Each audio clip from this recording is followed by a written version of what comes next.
Исәнмесез, эфирда яңалыклар чыгарылышы, студияда Роза Хабибуллина алга таба койбер темалар турында. Бузнығырға үлгірмәді, балықшылар инде яраткан шөгыльләренә кереште. Көзге бузга ышанып буламы? Белгечләр киңәшен хәбәрчебез тыңлады. Агачларда бүреләр бүрткән. Шәһәрдәшләребез киләчәк уңышлары өчен борчыла. Бу күренеш нәрсә белән бәйле, Эльвина Андрова ачыклады. Ноябрьнең соңгы якшәмбесе әниләр көне иң якын кешеләренә үз теләкләрен шәһәрдәшләребез юллый. Балыкчылар бузга чыкты. Су астына төшеп китү куркынышы аларны куркытмый. Коткаручылар өчен дә кызу эш вакыты башланды. Алар көн сайын сулыкларга патрульгә чыга. Көзге буз ышанычлымы? Лилия Гатина ачыклады. Александр Сомовны хәтта фамилиясе дә җисеменә туры килә. Балык тоту белән ир-ат армиядә хезмәт итеп кайтканнан соң авыга башлый. Балык тоту стажы зур булуга карамастан, Александр Сомов куркынычсызлык кагыйдәләрен яхшы белә. Когда лед тонкий, мы не рыбачим. Мы смотрим с берега. А как вы понимаете, что лед уже толстый и можно выходить? Вот я стою и смотрю. И вода поднимается. Если поднимается, это значит воду подняли. А потом раз, и мы уходим.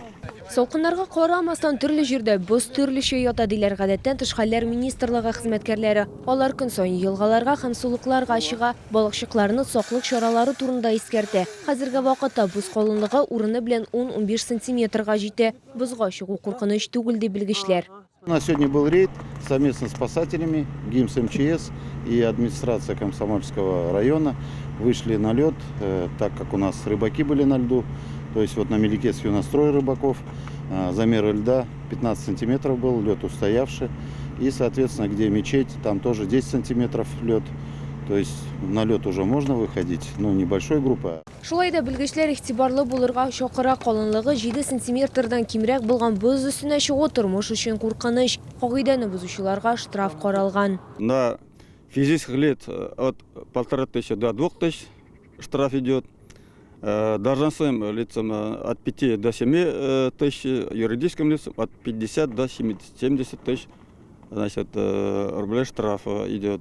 Штраф иң куркынычы түгел. Гыйбрәт аларда гадәттән тыш хәл Мәләкәс Аръягы мәчете янында булды. Ишатна элек мәчет янындагы күлдә 6 яшьлек малай су астына төшеп һәлак булды. Коткаручылар бу уңайдан әти-әниләргә үз балалары белән әңгәмәләр үткәргә һәм боз үстендәге уеннарны фаҗига белән тамамларга мөмкин икәнлеген аңлатырга киңәш итә. Лилия Гатина, Фәнис Иксанов, яңалыклар.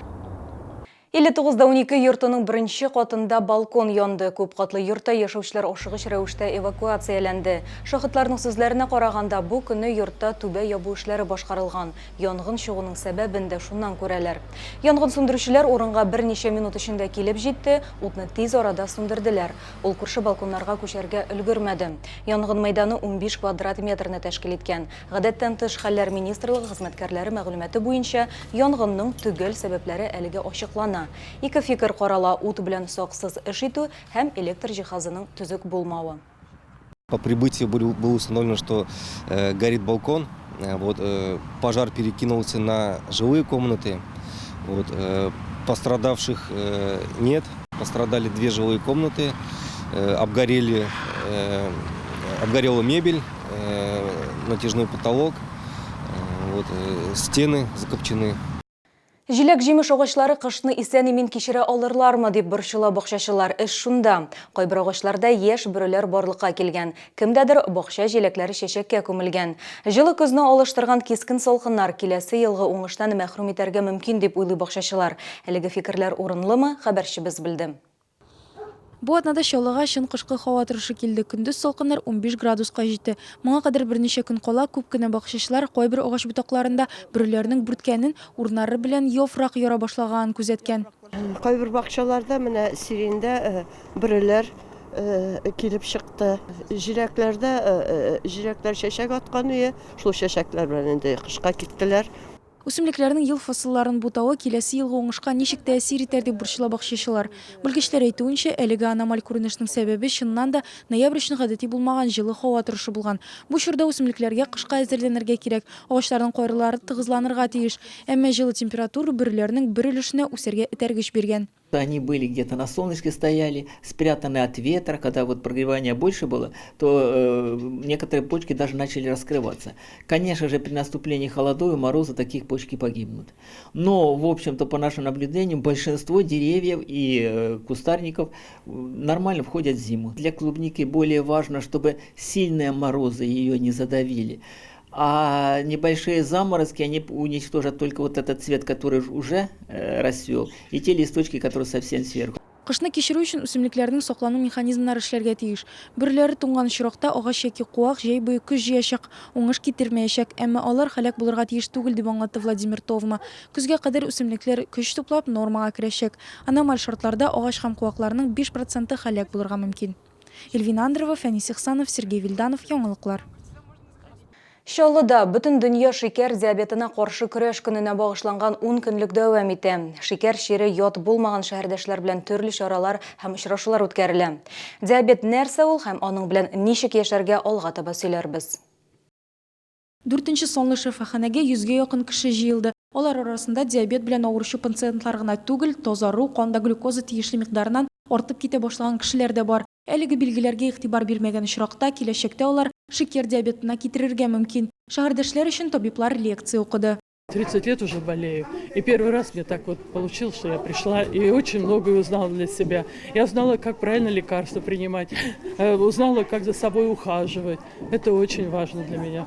И спасибо большое этой поликлинике, особенно нашему врачу. Шекер диабеты эндокрин системасы ауруы. Ул организмда мәддәләр алмашуы бозылуы белән бәйле. Организмда инсулин җитештерү кимесә һәм канда глюкоза микъдары күтәрелү авыруның беренче билгеләре. Бүгенге көндә Шолда 17 меңнән артык кеше шекер шире белән авырый. Состоялся совсем недавно, в сентябре, Европейский конгресс. На этом европейском была как взрыв бомбы информация о том, что если человек начинает рано лечиться, а именно второй тип, и мы назначаем сразу комбинацию некоторых препаратов, можно продлить и можно даже этот диабет немножечко развернуть в обратную сторону. Шәһәрнең бош штаттан тыш эндокринолога әйтүенчә, шекер диабеты белән авыручылар иң беренче чиратта яшәү рәвешен үзгәртергә тиеш. Шекер авыру хөкем карары түгел. Иң мөһиме дөрес туклану, физик күнегүләр башкару. Бу чаралар препаратларны кабул итүгә караганда күпкә нәтиҗәлерәк, ди табиблар. Эльвина Андрова, Яңалыклар. 24 ноябрьдә Россиядә әниләр көнен билгеләп үтәчәкләр. Бу бәйрәм безнең илдә 1998 елдан бирле ноябрьнең соңгы ял көнендә уздырыла. Урамда кышкы һава торса да, бәйрәм үзе бик күңелле, ди шәһәрдәшләр. Булачак әниләр көне уңаеннан алар үз теләкләре белән уртаклаштылар. Әнинең исеме, ул минем Бияна, Нурия исемле, 82 яшьтә гөрләп яшәй ул, йөгереп йөри шуңа күрә, һаман да мин аңа шушындый оптимистик рухта яшәвен теләп калам. Мою маму зовут Алиса. Что ты хочешь пожелать маме? Счастья, добра, любви. Әниләр көне изге көн инде ул. Әни булмаса, дөньяда бер нәрсә дә булмас иде. Балалар да тумас иде, идеям дә булмас иде. Әниләргә телим исәнлек, саулык. Әниләр көнен күңел белән бергә үткәрергә танылган радио алып баручылары шәһәрдәшләрне зур бәйрәмгә чакыра. Ул 24 ноябрьдә Орзан сәүдә үзәге янындагы мәйданчыкта узачак. Килешүләрне популяр артистлар катнашында концерт, бәйгеләр һәм бүләкләр көтә. Бәйрәм көндезге 11дә башлана. Бу чарага Казаннан бик танылган җырчылар Алмаз Мирзаянов, Зөлфира Шайдуллина, яшь башкаручы Илгиз Мөхетдинов һәм инде күпләрнең яраткан җырчысы Зарина Хасан шуны киләчәк. Күңел радиосының бәйрәме бик шәп булачак, барыгыз да рәхим итегез. Бу сезгә җиткерәсе соңгы мәгълүматыбыз иде. Барлык әниләрне дә яңалыклар иҗат төркеме белән котлыйбыз. Сау сәламәт булыгыз, сау булыгыз. Всероссийская выставка «Экспокама Мед» с 29 ноября по 1 декабря. Спецпредложение ведущих клиник города и республики в ВЦ «Экспокама». Солидная экономия солидному столу на кухню. У нас день рождения. Ильдом. ТЦ «Алтынай». Весь цокольный этаж. Данила Мастер. Закрытие сезона. Скидка на все памятники до 70% с 20 ноября по 3 декабря. 910211.